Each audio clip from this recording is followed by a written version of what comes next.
j'espère que vous allez bien. Alors aujourd'hui, je vous propose de parler du CAP de couture, qui s'appelle le CAP MMVF, métier de la mode et vêtements flous, que j'ai passé l'année dernière et donc pour lequel vous me posez beaucoup de questions en fait. Donc je fais une petite vidéo comme ça pour essayer de répondre à tout le monde. Donc pour vous donner à titre d'exemple, ce que j'ai cousu quand je passais le CAP l'année dernière, cette petite veste que je porte aujourd'hui, là, la petite veste dont j'ai oublié le nom, je vous mettrai un petit commentaire pour vous remettre le nom. Ça vous donne un petit exemple des finitions qui sont vraiment nickel, nickel. J'adore. Enfin, franchement, depuis que j'ai passé mon CAP, je trouve que ma qualité de finition de ce que je couds euh, a monté de plusieurs crans. Et j'adore maintenant les finitions que je fais quand je couds.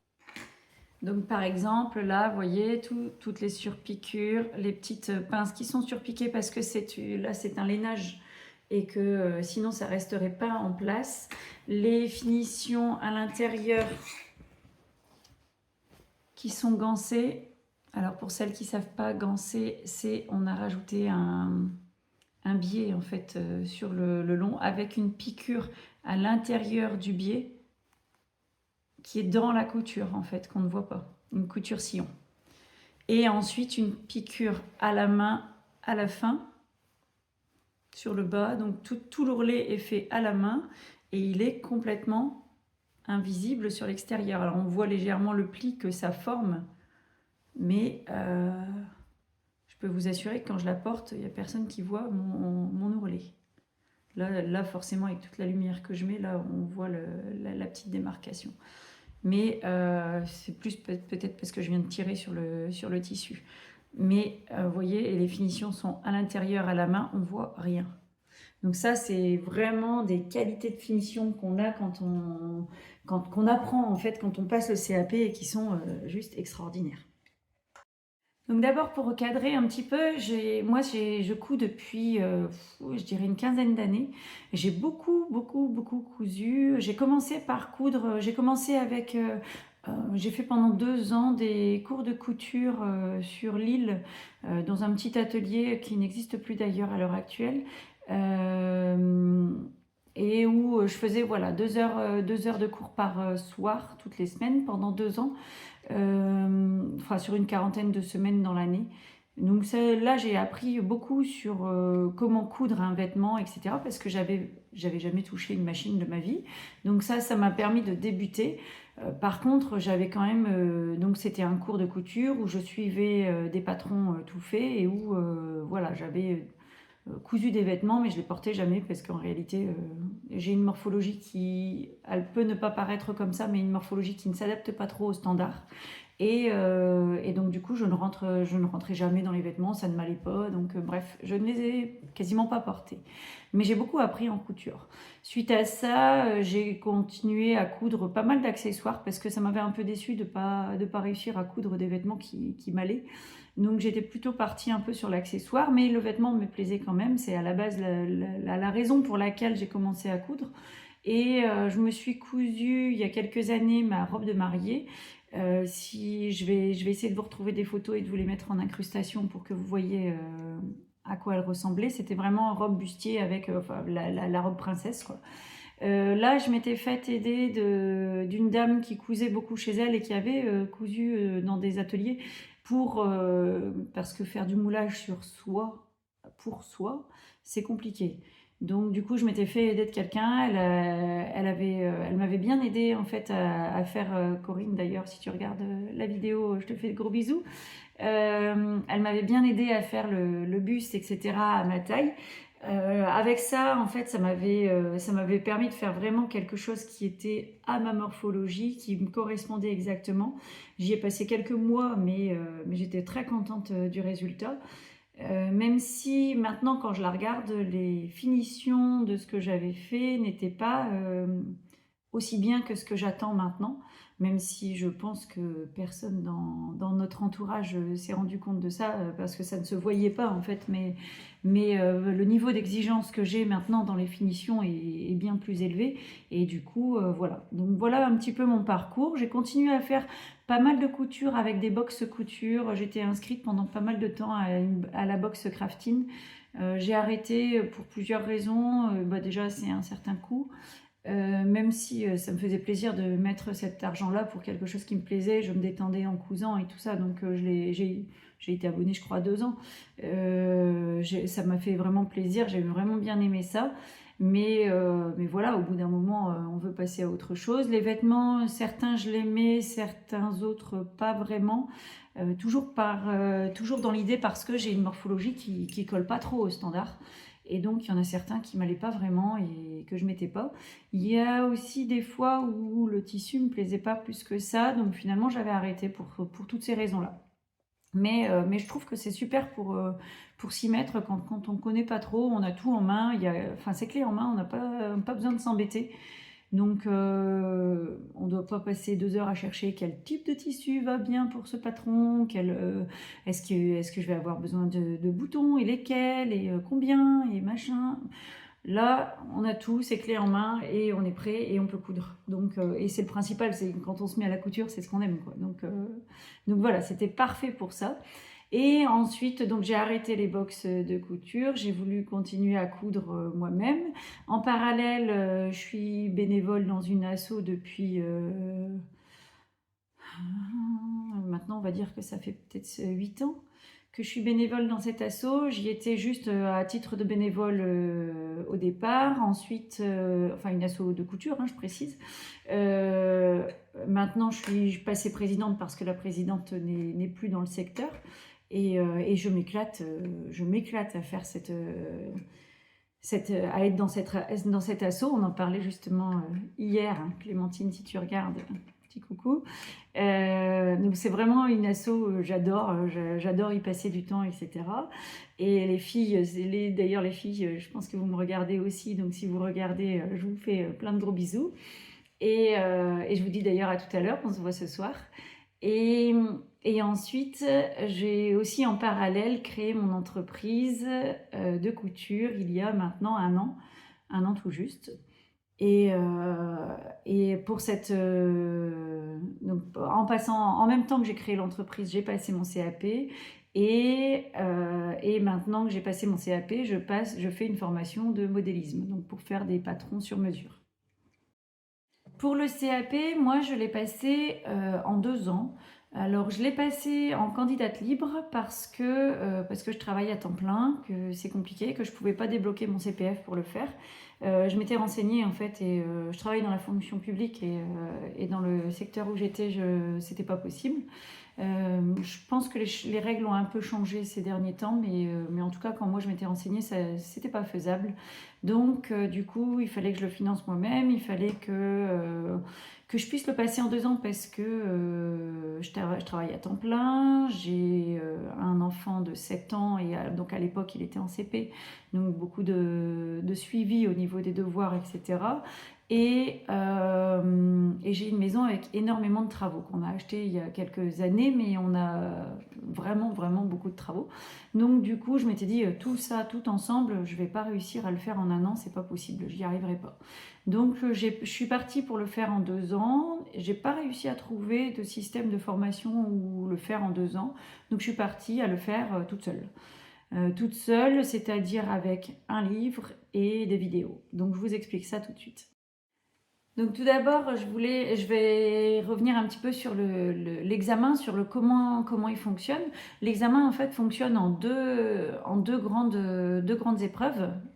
En réalité, moi j'en ai fait 4, parce que en fonction de ce que vous avez comme bagage précédemment, vous devez passer les épreuves français, enfin les matières générales.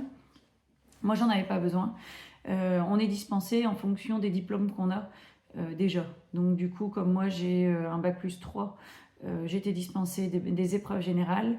J'ai pas d'examen, j'ai jamais passé d'examen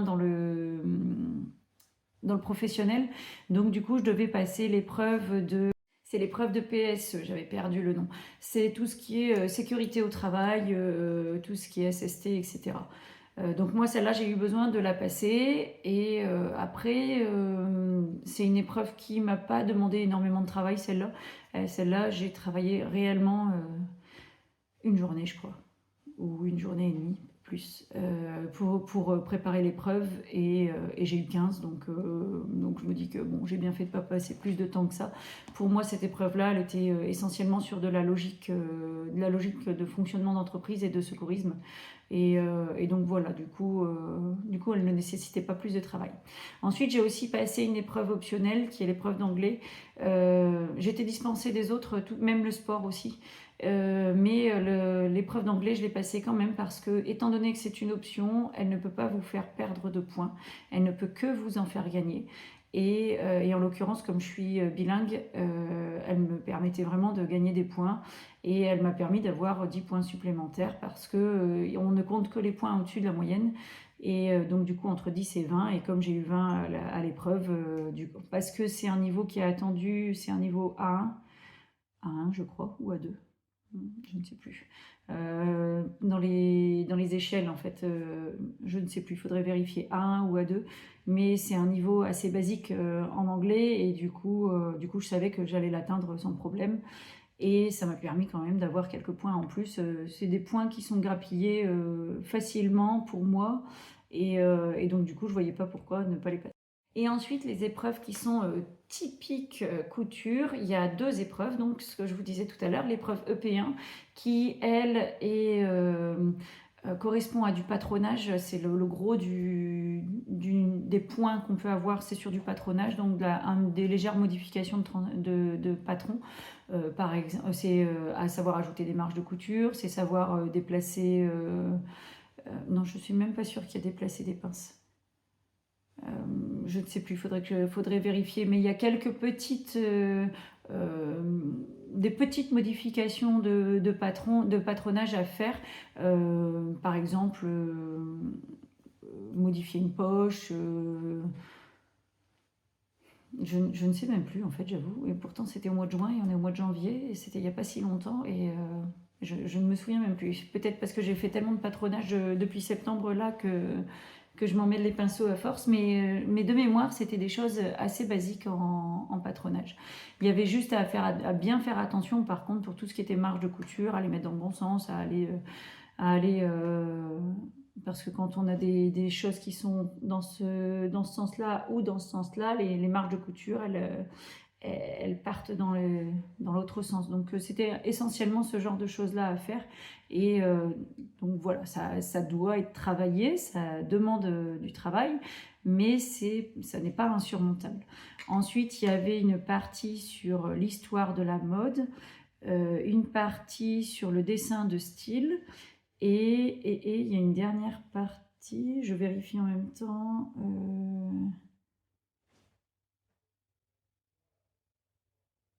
Ah oui, il y avait de l'analyse de documents aussi.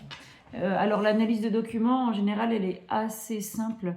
Vous avez les réponses de ce que vous devez analyser dans les questions, bien souvent. Donc, ou dans le petit texte auparavant. Donc c'est pas quelque chose qui est difficile, cette partie-là. La partie histoire de la mode, c'est pareil, assez souvent il y a les réponses dans le texte. En fait, si on lit bien le texte et qu'on essaie bien de le décortiquer, on a les réponses. L'année dernière, c'était pas le cas, il y avait juste des images et il fallait les remettre dans l'ordre. Donc l'histoire, c'est pas trop mon fort. Je pense que c'est la partie que j'ai vraiment raté dans cette épreuve-là.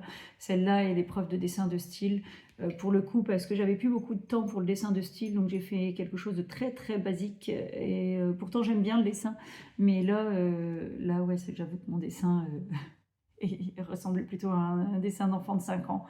Donc je pense pas non plus que c'est là que j'ai eu mes points. Je pense vraiment que j'ai eu mes points par rapport au patronage, et parce que c'était quelque chose que je maîtrisais plus, et aussi parce que c'est un domaine dans lequel je suis plus à l'aise. J'ai fait des études scientifiques, tout ce qui est géométrie dans l'espace ne me pose pas trop de problèmes. Et du coup, c'est vrai que là, c'était la partie où j'étais un peu plus à l'aise et c'est la partie qui valait pas mal de points. Donc c'est vrai que c'était un peu plus facile par rapport à ça.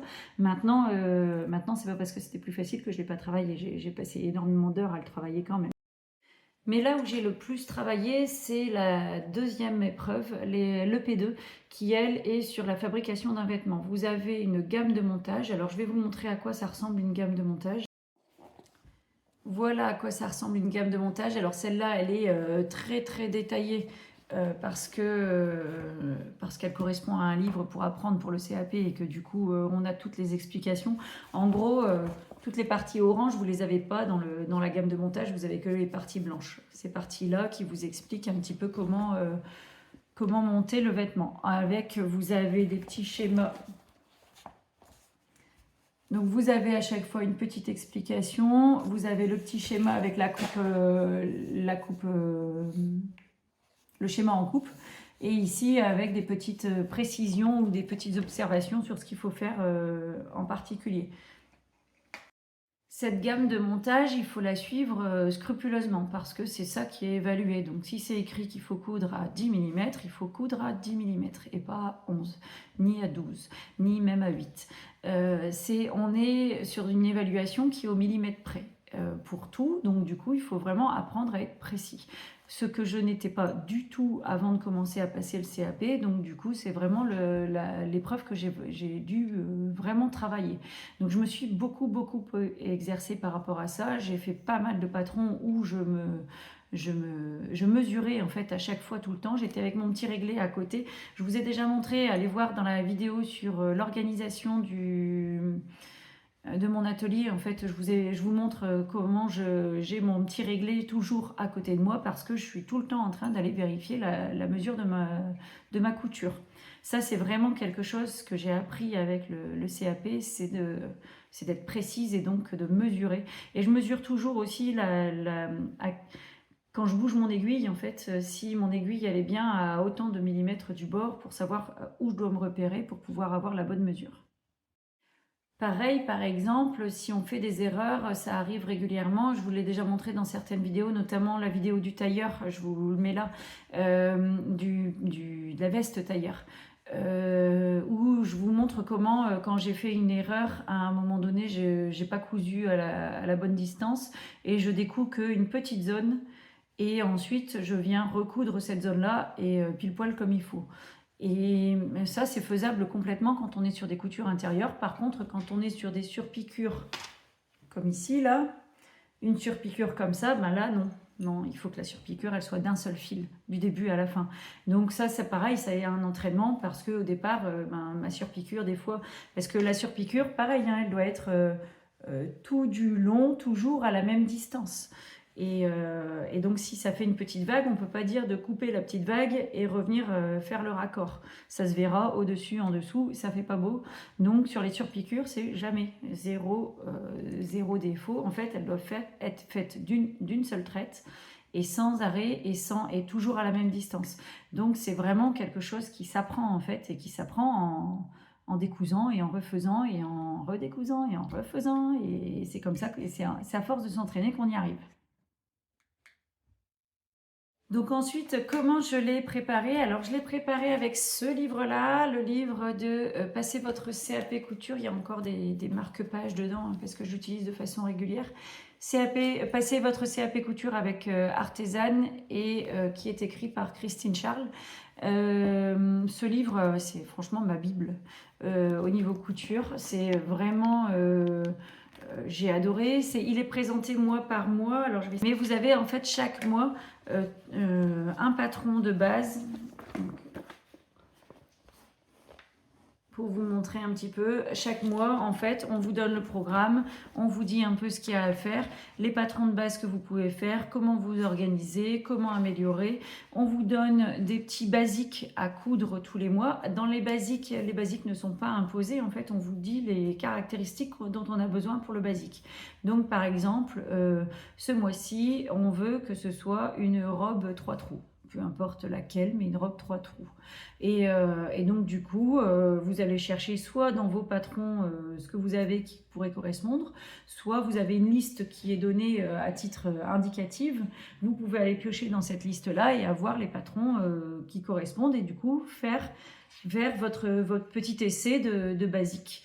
Alors les basiques, aucune obligation de les faire. Enfin de toute façon rien n'est obligatoire vu que vu que je l'ai tout fait toute seule, rien n'est obligatoire. Mais le basique, on le fait pas, c'est comme on veut, mais on le fait. Enfin moi je les ai fait certains quand je me suis rendu compte que c'était soit des patrons, des choses que je cousais pas souvent, soit des techniques dont j'avais besoin d'apprendre des choses. Et dans ce cas-là, je faisais 1 voire 2 basiques. Ça m'est arrivé d'en faire plusieurs en fonction de ce que j'avais besoin. Et donc ensuite, après le basique, donc là par exemple pour le mois de septembre, le basique c'est une jupe. Et ensuite, je vais peut-être tout montrer pour le mois de septembre à chaque fois. Ensuite, vous avez quelques petits détails sur tout ce qui est pour le P1, en fait, apprentissage de comment fonctionnent les tissus, comment fonctionnent les fibres, qu'est-ce qu'on y retrouve, comment fonctionnent les machines aussi. Voilà, sur un peu le général du monde textile. Vous avez aussi toute une partie sur l'histoire de la mode. Et ensuite, vous avez toute une partie donc une partie sur le dessin de style, parce qu'on y va aussi petit à petit, une partie sur le patronage, je tourne les pages en même temps et comme ça je vous le dis, et à chaque fois vous avez un modèle pour le mois. Donc là pour le mois de septembre, c'est ce modèle-là, la petite jupe avec le pli devant, le pli creux, et un empiècement sur le haut. Donc elle a un petit empiècement ici en haut, elle a un pli creux. Donc, voilà, les techniques qu'on apprend ce mois-là sont là-dessus, sur comment faire l'empiècement, le zip invisible, le pli creux et comment on gère tout ça. Et ensuite, après ça, on a des variantes. Alors, je ne sais pas si j'ai les images des variantes. Oui, j'ai quelques images de variantes. Donc, par exemple, là, avec plus de plis et des plis, une jupe plissée, en fait, pas des plis creux. Et il y a un pli rond au milieu. Ou ici, non c'est la même, l'autre elle est où? Avec les plis religieuses, là j'ai pas le modèle. Je l'ai pas en dessin, mais il y en a une avec des plis religieuses, donc c'est les plis qui sont dans l'autre sens. Non, je l'ai pas, j'ai pas le modèle, mais c'est pas grave. C'est donc la même jupe, mais avec des plis qui sont faits dans ce sens-là. Et pareil, là, s'ils sont pas hyper réguliers, hyper droits, visuellement, on voit que ça. Donc, c'est un super apprentissage pour apprendre à être bien droit, bien régulier. Bien. Et ce livre, en fait, il est progressif. Au fur et à mesure que vous avancez dans les mois, au fur et à mesure, les modèles sont de plus en plus compliqués. Et les techniques sont de plus en plus difficiles. Donc c'est vraiment, j'ai trouvé qu'il était vraiment super bien fait pour ça. Et en plus, Christine Charles est très très pédagogue. Elle a une façon d'expliquer qui est vraiment, la démarche est vraiment précise et claire. Donc ça, j'ai vraiment adoré. Je me suis aussi aidée, j'ai oublié de le préciser, mais dans le livre, on a les patrons. On a les patrons en taille 38. Mais vous pouvez les acheter, enfin non, vous ne pouvez pas les acheter, je dis des bêtises, vous pouvez les avoir, les télécharger. Quand vous achetez le livre, vous avez un code à l'intérieur du livre qui vous permet de télécharger les patrons des autres tailles. Donc en l'occurrence, comme moi je ne faisais pas un 38, j'ai téléchargé les autres tailles, j'ai fait imprimer tous les patrons en multitaille du reste en fait, et comme ça m'a permis de faire les patrons en différentes tailles. Je ne fais pas forcément la même taille en haut et en bas, donc ça m'embêtait par exemple tout imprimé en 40 ou tout en 42, ça ne m'aurait pas convenu en fonction de si c'était une jupe ou une veste. En plus, il y a des modèles que j'ai pas toujours fait pour moi, il y en a que j'ai fait pour d'autres personnes parce que je savais que j'allais pas les porter. Donc ça m'a permis de pouvoir gérer les tailles en fonction au fur et à mesure de ce que je faisais. Donc voilà pour le livre « Passez votre CAP » avec Christine Charles. Et du coup, moi j'avais pris aussi quelques vidéos chez Artisan. J'avais pris le pack, je ne sais plus le nom, je crois que c'était le pack intensif. qui s'appelait. Donc vous avez quand même pas mal de vidéos qui expliquent, alors ça explique pas les modèles un par un, mais ça explique les techniques. Donc vous avez comment, je sais pas moi, comment faire une poche passepoilée. Donc vous avez une vidéo sur la poche passepoilée et ça vous permet vraiment, quand vous n'arrivez pas à comprendre dans le livre comment il faut faire pour mettre une poche passepoilée, la vidéo m'a vraiment beaucoup aidé. C'est pas encore la même chose que quand vous êtes suivi, parce que je sais que chez Artisan, ils font avec un suivi, avec un coach, etc. Et que, alors c'est une formation qui coûte beaucoup plus cher, mais qui est beaucoup plus complète. Et là, vous avez les patrons, enfin, vous avez des vidéos sur les modèles au fur et à mesure. Moi, ça, je l'ai fait sans ça, parce que je n'avais pas les moyens de payer ça. Et en plus, cette façon-là, quand on travaillait de cette façon-là, il y avait un timing à respecter et il fallait du coup le passer sur l'année. Et moi, c'était juste pas possible. Passer sur l'année, je pouvais pas. Ensuite, je me suis aidée de pas mal d'autres livres, notamment celui-ci, le guide pratique des textiles, qui est aux éditions du Node et de Daniel Weidman, je ne suis pas sûre de prononcer correctement. Ce livre-là, en fait, vous explique les différents textiles et à chaque fois leur structure, comment ils sont faits, leurs armures. Pour vous donner un exemple, là, c'est quoi le serger? J'ai aussi des marque-pages là-dedans avec des petites notes. Vous voyez, j'ai pas mal potassé en fait des bouquins comme ça qui expliquent comment les fibres sont faites, en fait comment elles sont tissées les unes avec les autres, ce que ça donne en fait comme schéma technique du tissu et ce que ça rend. Et en fait, vous avez à chaque fois pour les étoffes, vous avez une double page par étoffe, vous voyez, et avec les variantes de ces étoffes-là. Et donc ce livre-là, moi ça a été vraiment, je m'en suis beaucoup servi. Ça m'a vraiment permis de comprendre, alors là pas forcément pour le CAP, même s'il y a une partie du CAP qui est là-dedans, mais ça m'a vraiment permis de comprendre à titre perso quel tissu utiliser pour faire quoi. Et c'est vrai que c'est quelque chose sur lequel j'avais toujours du mal avant de lire ce livre-là. Et depuis que j'ai lu ça, vraiment, je comprends mieux comment sont faits les tissus et ce à quoi je dois faire attention quand j'en cherche un. Donc, et en plus, ça m'a permis aussi de connaître les noms de certains tissus parce que, je sais pas, moi, on me disait un chambray, je savais pas ce que c'était qu'un chambray. Et maintenant, c'est vrai qu'avec le livre, avec ça, j'ai vraiment appris à me dire ah bah ça peut m'être utile pour tel type de vêtements ou tel autre. Un autre qui m'a été beaucoup utile, mais alors là pour le coup celui-là je l'ai pas lu de la même façon. J'ai tendance à lire les livres, moi quand je commence un livre je lis jusqu'au bout. Je suis pas du genre la lectrice qui va piocher l'info là où elle en a besoin en fait. Je suis du genre à me mettre à fond dans un sujet et quand je commence je fais tout le sujet. Donc par exemple ce livre-là je l'ai lu du début à la fin d'une traite. Et je prenais des notes en même temps et du coup ça m'a pris beaucoup de temps. Bon, en l'occurrence, il s'est avéré qu'à ce moment-là j'ai été hospitalisée pendant 5 jours et que pendant ces 5 jours j'allais bien en fait, mais pour tout vous dire j'étais hospitalisée par rapport à une dent et donc du coup je ne pouvais pas faire grand chose, j'étais coincée là-bas à l'hôpital mais en même temps j'allais bien, donc enfin bien. J'avais une infection, j'avais des choses qui faisaient que je devais rester à l'hôpital, c'était important que j'y reste, mais j'étais pas allongée sur mon lit à attendre et à ne rien pouvoir faire et à dormir, etc. Mon cerveau fonctionnait très bien. Donc du coup, j'en ai profité pour potasser tout ce bouquin-là, en fait, pendant mes 5 jours d'hospitalisation. J'y ai passé tout le bouquin, en fait, j'en ai même fait d'autres parce qu'il fallait que j'avance en fait, je me disais je peux pas perdre tout ce temps. Donc ça m'a permis de bien avancer là-dessus. Et ça c'est un livre que je n'ai pas lu du coup du tout de cette façon-là. C'est un livre qui est aussi de Christine Charles, donc la même qui a fait le livre sur le CAP. Et c'est d'ailleurs avec elle que je refais la formation de modélisme. J'adore tellement sa pédagogie et sa façon de travailler que voilà, je continue. Et donc voilà comment il se présente. À chaque fois, en fait, on a une question et on a la réponse à cette question.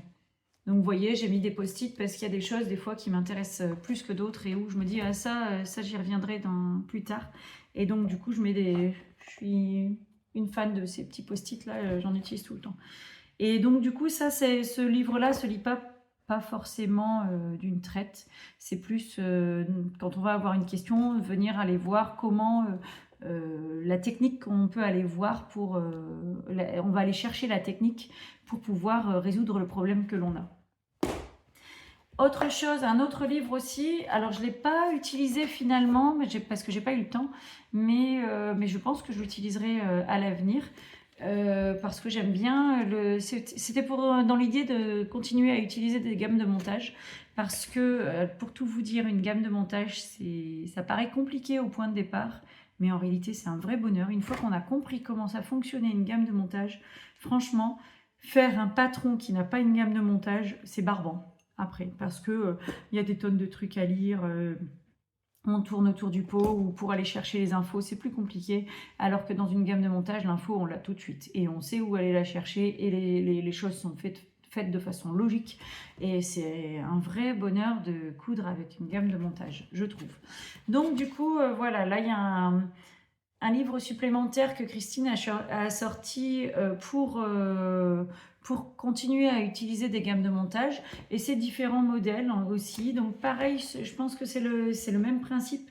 Vous avez la taille 38 qui est dans le livre, et vous pouvez télécharger les autres tailles. Et alors, pour vous donner par exemple une idée du modèle, là, c'est une robe cache-cœur. Alors, c'est pas forcément celle que je ferai. J'ai mis des post-it, donc je vais vous montrer celle qui me plaisent.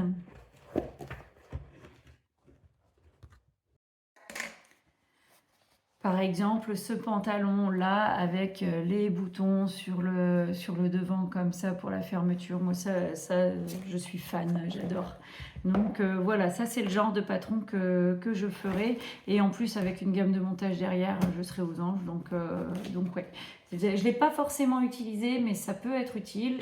En plus, c'est en lien avec le CAP. Donc du coup, il y a un tableau récapitulatif sur la fin qui dit quelle technique, quel vêtement faire en utilisant, si on veut approfondir cette technique-là, ben, qu'est-ce qu'on doit aller regarder, quel vêtement on doit aller faire. Et il y a aussi, de mémoire, j'avais vu un tableau, mais je ne le vois pas là, mais j'avais vu un tableau qui disait en gros, ah bah non, c'est peut-être moi qui l'avais fait ça. Je me l'étais peut-être fait moi-même. Un tableau sur lequel je m'étais dit, bon bah voilà, à partir du mois de novembre, une fois que j'aurai fait ce modèle-là, je pourrai faire le patron de celui-là qui est dedans, et parce que les techniques, je les aurais déjà vues. Et ça me permettra de les approfondir. Donc je pense que ça, c'est quelque chose que j'avais fait.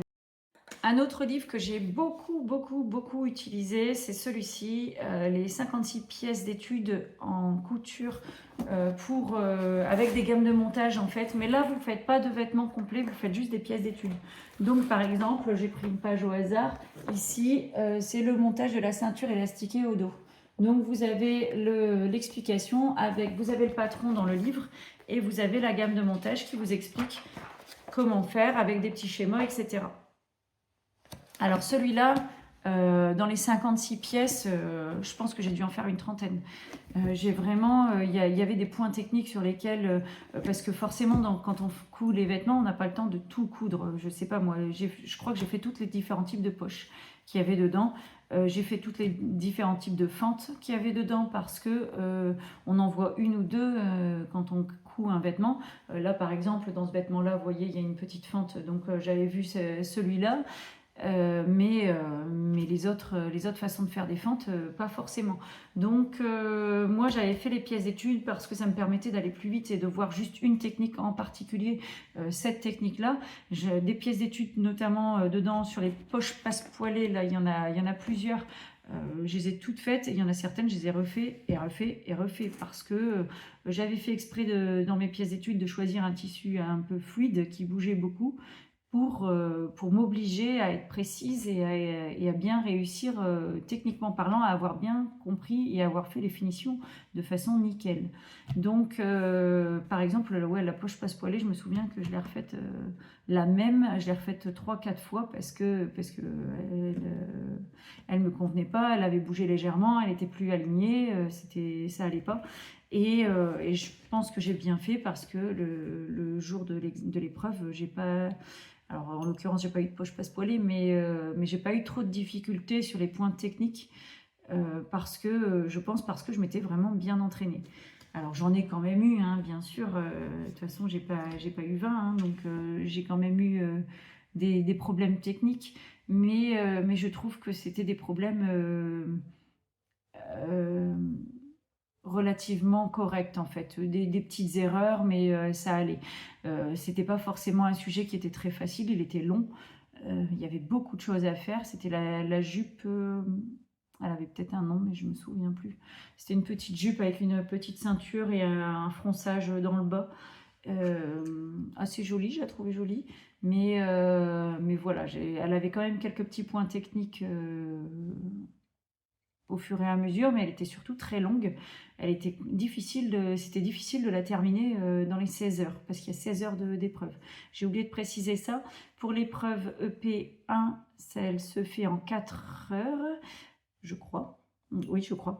En 4 heures et l'épreuve EP2 en 16 heures. Donc vous faites 2 journées de 8 heures. Et dans les derniers livres que j'ai utilisés, ce sont ceux de la collection S-Mode. Alors, il y a plusieurs volumes. Moi, j'en ai 4. Je vérifierai s'il en existe d'autres ou pas. J'ai du coup 4 volumes différents. Il y en a peut-être d'autres, mais je suis plus sûre. Chaque volume, en fait, travaille de façon différente. Enfin, de façon différente. La méthode est la même, mais c'est pas les mêmes sujets. Donc, sur le premier, par exemple, vous faites les pattes de boutonnage, les empiècements et tout ce qui est gamme de montage. Ensuite, sur le deuxième, vous faites les poches. Sur le troisième, les fermetures à glissière. Avec les reflets de lumière, on ne voit pas très bien. Fermetures à glissière, les braguettes, les ceintures et les plis et fentes. Et le dernier que j'ai, les cols, les manches, les parmentures et les entoilages et doublures. Mais ils sont faits un petit peu dans le même principe que celui-ci, les 56 pièces d'études. C'est fait sous forme de pièces d'études. Je vais vous en montrer un au hasard. Là, par exemple, vous avez la manchette simple. Donc, vous avez le patron qui est dans le livre et vous avez la gamme de montage ensuite. Là, alors, les livres S-Mode sont toujours en bilingue parce que les écoles S-Mode, il y en a un peu partout dans le monde et du coup, ils utilisent différentes langues en fonction de où on l'utilise. Et donc, à chaque fois, vous avez les patrons qui vont avec. Et donc ça, ils sont très bien faits aussi, c'est très bien expliqué, je trouve que c'est vraiment pas mal. C'est pas forcément toujours les mêmes façons de faire que dans celui-ci, donc c'est bien des fois d'avoir plusieurs façons de faire la même chose. Ça permet de pas être bloqué, justement quand on a un point technique et que parfois en fonction du vêtement ou en fonction de où on en est à le faire, une façon de faire ou une autre peut mieux convenir. Donc moi j'aimais bien le fait de pouvoir jouer comme ça sur plusieurs techniques. Après, j'avoue que je les ai pas lues je les ai pas lues entièrement. J'ai lu les pièces qui m'intéressaient pour l'instant, mais c'est quelque chose, pour moi c'était un achat qui n'était pas vain parce que comme je savais que j'allais faire du modélisme ensuite, je sais que comme je vais vouloir créer mes propres patrons, je vais avoir besoin de savoir comment les monter, etc. Et d'avoir des petits points techniques supplémentaires, d'avoir des aides techniques, de savoir comment je peux faire pour le monter. Ça pourra m'aider quoi qu'il arrive. Donc ça m'était utile pour le CAP, mais ça m'est utile aussi pour la suite. Ensuite, on va passer à la partie matérielle. De quoi on a besoin pour pouvoir passer le CAP? Alors, on a besoin d'une bonne machine. Pas forcément une industrielle. Alors si vous en avez une, c'est mieux encore. Mais il ne faut pas avoir qu'une industrielle. Parce que notamment, par exemple, une industrielle, on ne fait pas les boutonnières. Elles ne sont pas au programme du CAP. Mais si vous voulez pouvoir porter les vêtements que vous avez cousus, c'est quand même mieux d'avoir quelque chose qui puisse faire les boutonnières. Mais maintenant, si vous avez une industrielle, oui, c'est sûr que c'est un gros plus. Personnellement, j'en ai pas. J'ai réussi à faire 100. Mais je vous avoue que j'ai fait des stages des stages dans des ateliers de confection, et pour avoir utilisé du coup les industriels dans les stages, je me suis dit que c'était vraiment génial, au point que là je suis en train de me faire une petite cagnotte, j'essaie d'économiser au fur et à mesure pour pouvoir m'acheter ma machine à coudre industrielle, parce que c'est un vrai bonheur de coudre là-dessus. Ensuite, mais donc sinon, si vous avez une bonne machine à coudre, ça passe. Par contre, je vous déconseille quand même les machines bas de gamme, premier prix, parce que vous allez quand même avoir pas mal de choses techniques à faire passer, des épaisseurs à faire passer, etc. Donc, et il faudra savoir être précis, avoir des coutures qui soient belles et qui soient bien équilibrées. Et pour ça, équilibrées dans tous les sens. Vous devez avoir des points qui soient réguliers, parce que c'est quelque chose aussi qui est mesuré au CAP.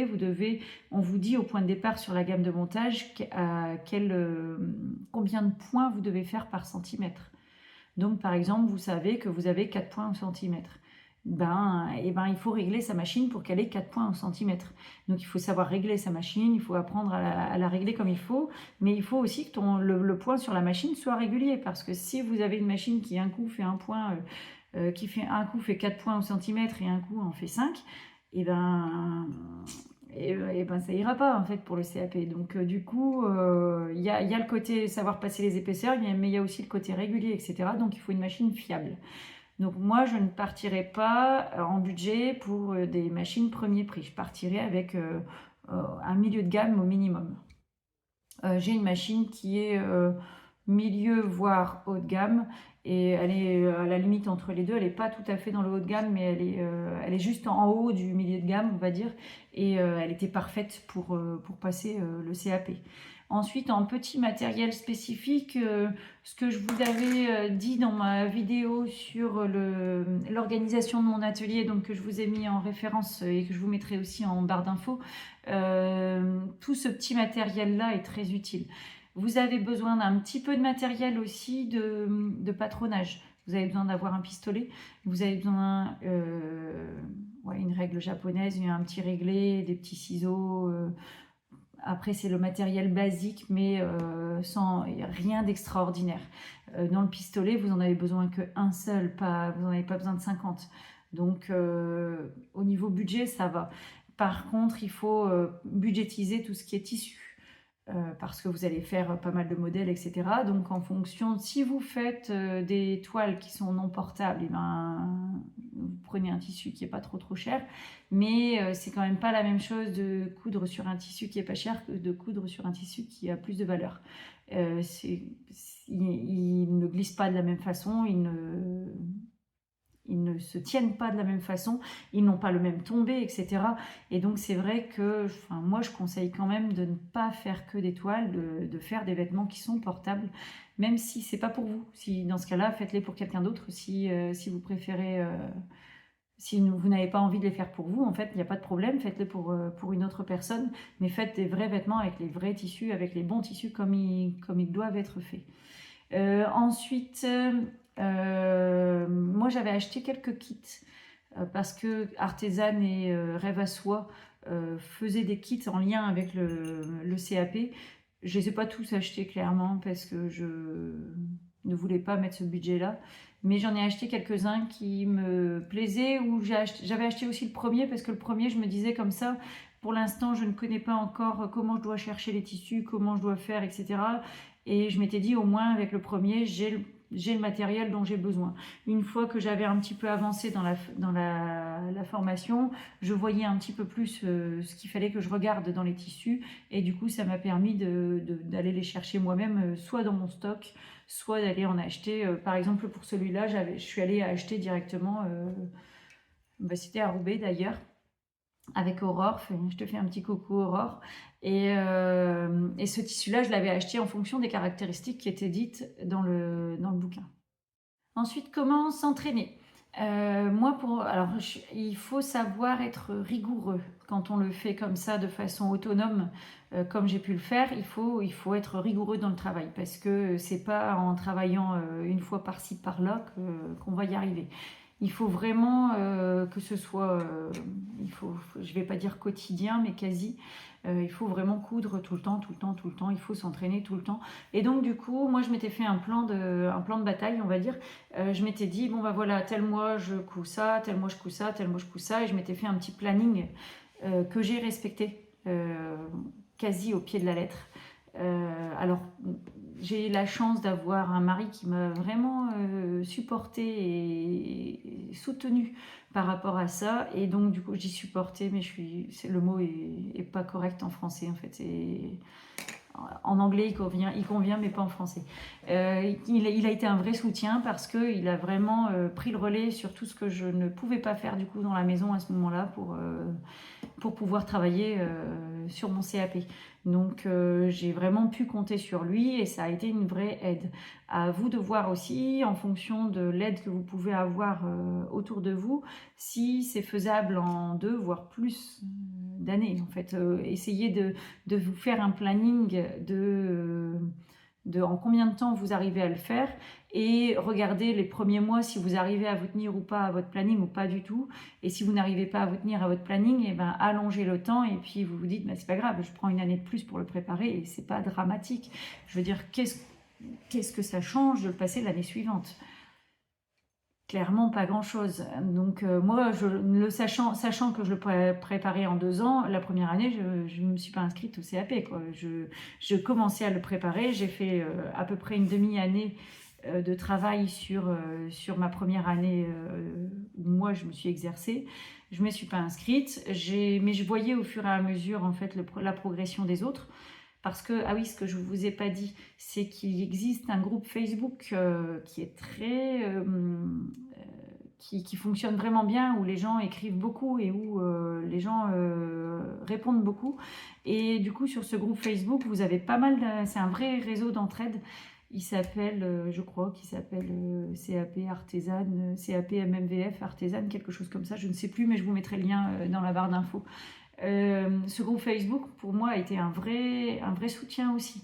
Parce que, pour le coup, quand on le passe seul, à qui on pose ces questions? Quand on est face à un problème technique, comment on fait? À qui on demande? Et ben moi, je posais mes questions sur le groupe Facebook et j'ai toujours eu des réponses.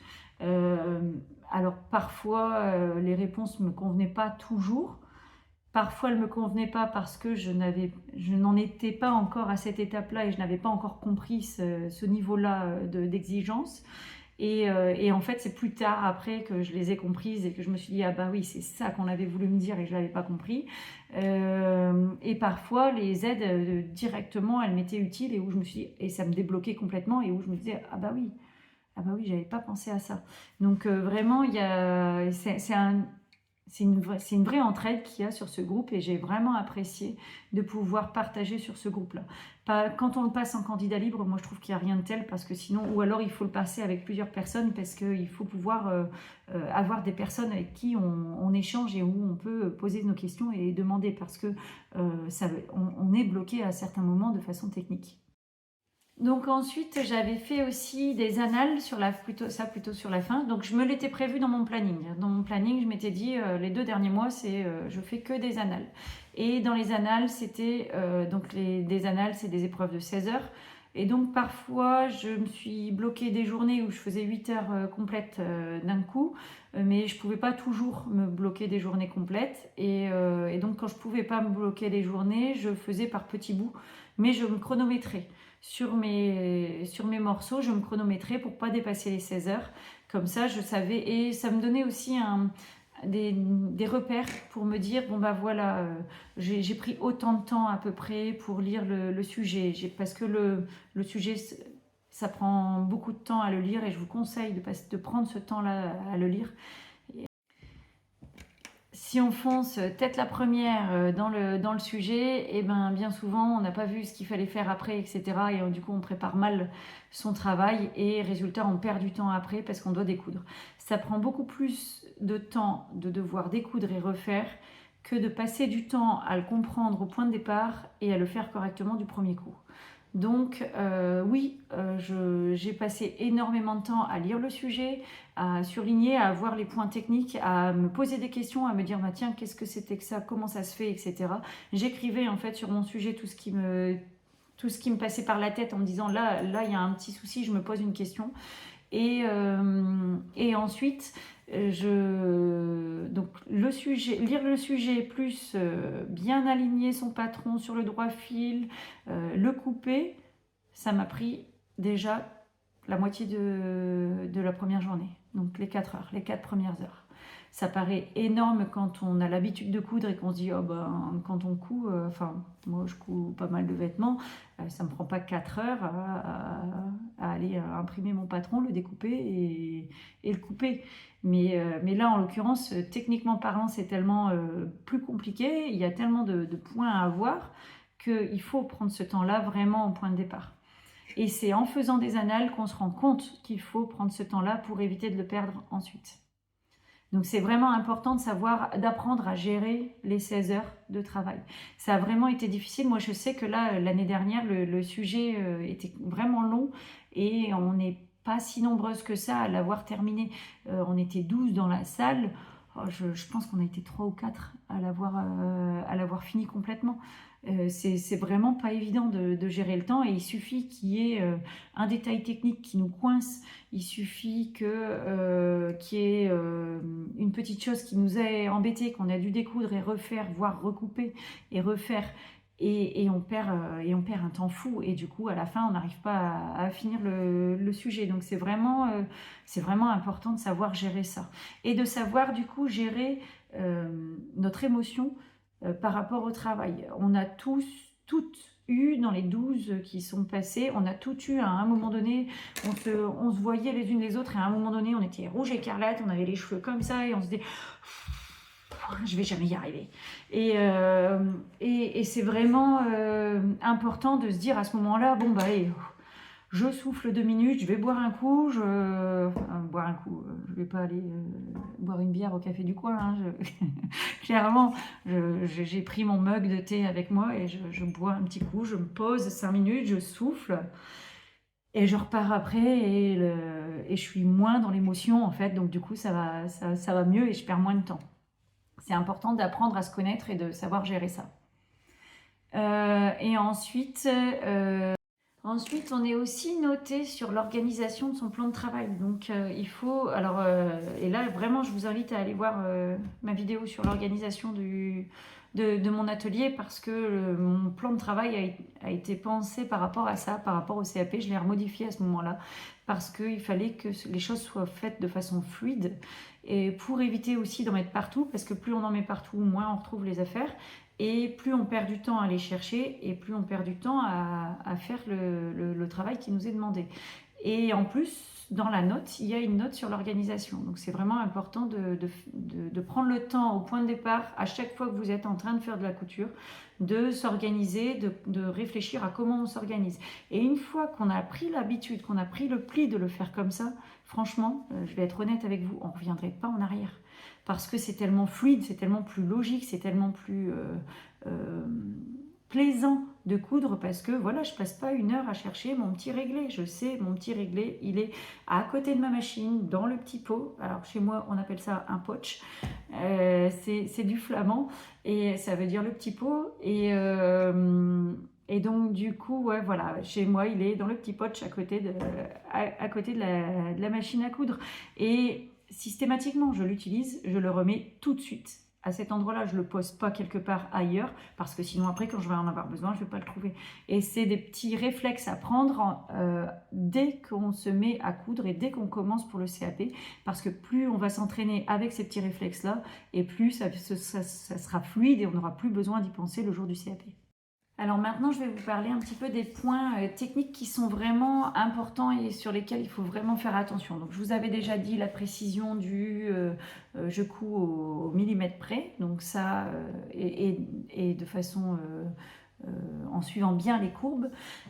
Donc ça c'est vraiment, c'est mesuré en fait. Donc ça c'est vraiment important de bien le respecter.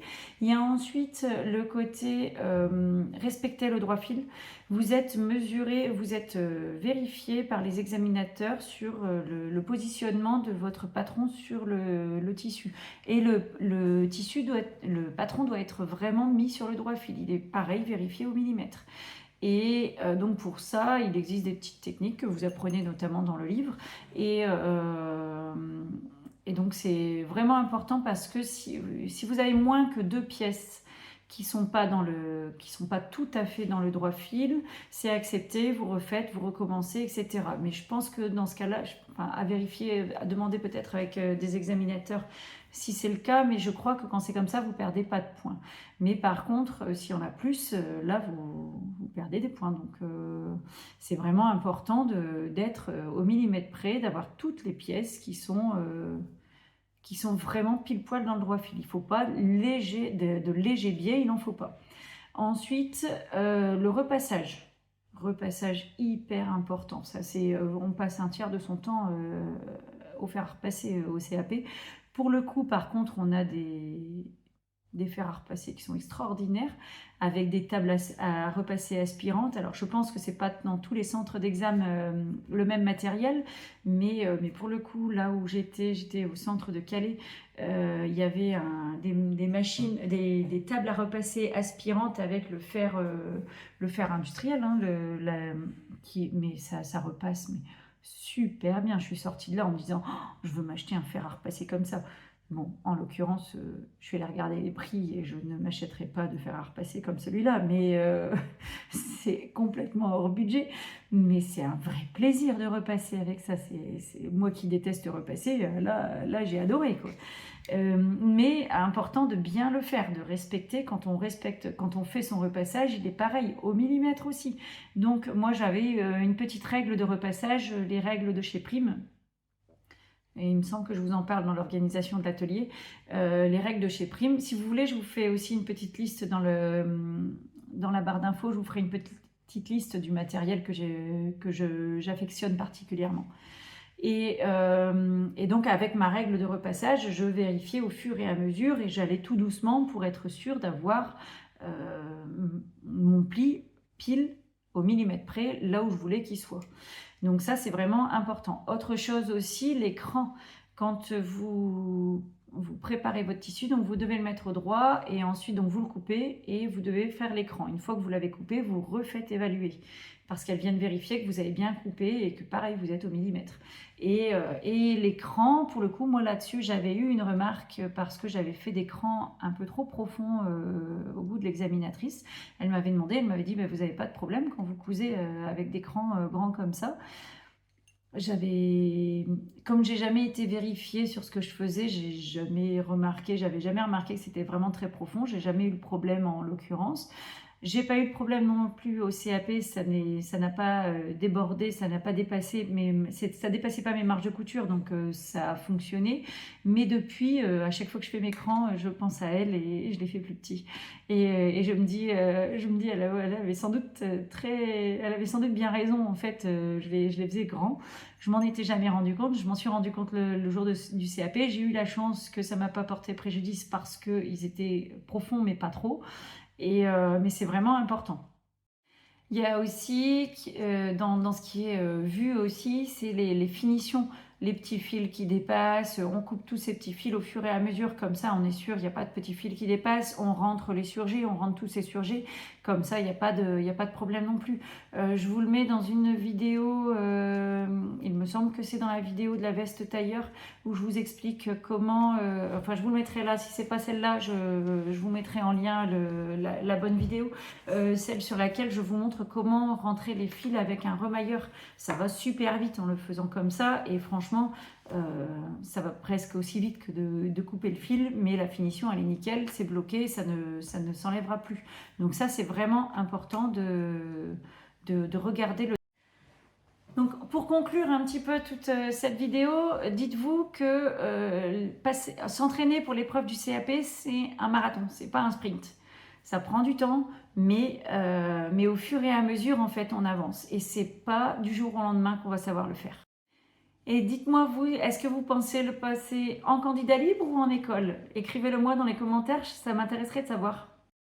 Ce qu'il faut aussi savoir, c'est qu'au CAP, en fait, on ne cherche pas à avoir un modèle qui soit joli.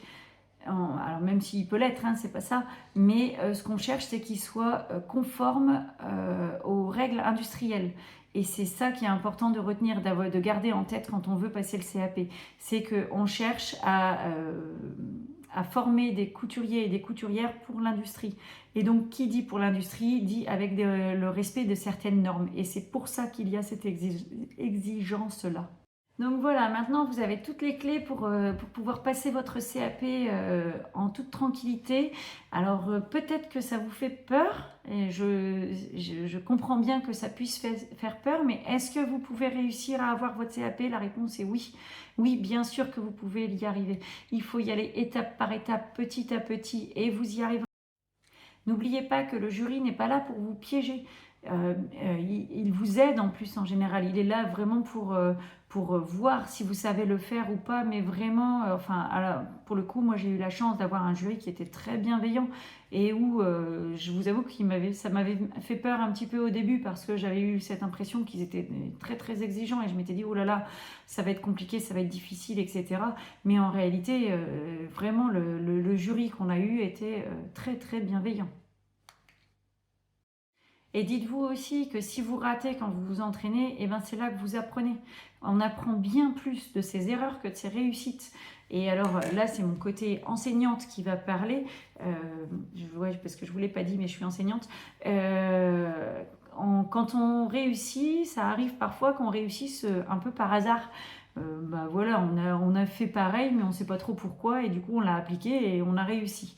Mais on nous le redemande dans 3 mois et on ne saura pas le refaire parce qu'on s'en souvient plus, parce qu'on l'avait fait un peu comme ça. Alors que quand on s'est trompé, on a dû refaire. Émotionnellement, en fait, ça nous a atteint. Et en plus, ça nous a fait travailler, en fait, au niveau cérébral. En fait, ça nous a vraiment fait travailler. Et du coup, on s'en souvient. On ne refait plus l'erreur derrière parce qu'on l'a comprise, parce qu'on sait pourquoi et on le fait comme ça en fait. C'est pas du hasard, on le fait parce que ça a une raison, parce que sinon on va devoir découdre, parce que sinon on aura cette erreur-là. Donc ne vous inquiétez pas, vous vous trompez, ce n'est rien, tant mieux, vous apprenez. Le plus dur, c'est pas de réussir une poche passepoilée parfaite du premier coup. Le plus dur, c'est de réussir à se dire je n'abandonne pas, je n'ai pas réussi ma poche passepoilée, et ça, même si c'est le jour de l'examen, même si c'est le jour du CAP, je n'ai pas réussi ma poche passepoilée, ce n'est rien. Je recommence, je découds et je la refais.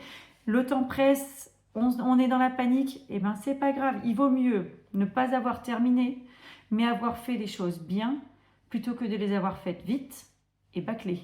Parce que vous allez perdre bien plus de points avec une couture qui est mal faite, qu'avec une couture bien faite, mais qui n'est pas faite complètement. Donc soyez méthodique, prenez le temps de respirer, de souffler quand vous voyez que vous êtes dans un moment de panique. On souffle, on respire et on se dit allez, on y retourne après. Et quand on y retourne, ça doit rester du plaisir et c'est ça qui fait qu'on est des bons couturiers et bonnes couturières. Alors maintenant, dites-moi en commentaire, quelle est l'épreuve qui vous fait le plus peur? Et vous inquiétez pas, je vous répondrai dans les commentaires pour vous rassurer. Et si vous avez aimé cette vidéo, si vous avez appris des choses, on n'hésite pas, on me met un petit pouce bleu. D'ailleurs, il n'est plus bleu. On me met un petit pouce et on n'hésite pas à s'abonner aussi. On active la petite cloche pour avoir les notifications des prochaines vidéos. D'ici là, bonne couture à tous et on se retrouve bientôt. À bientôt mes bobines!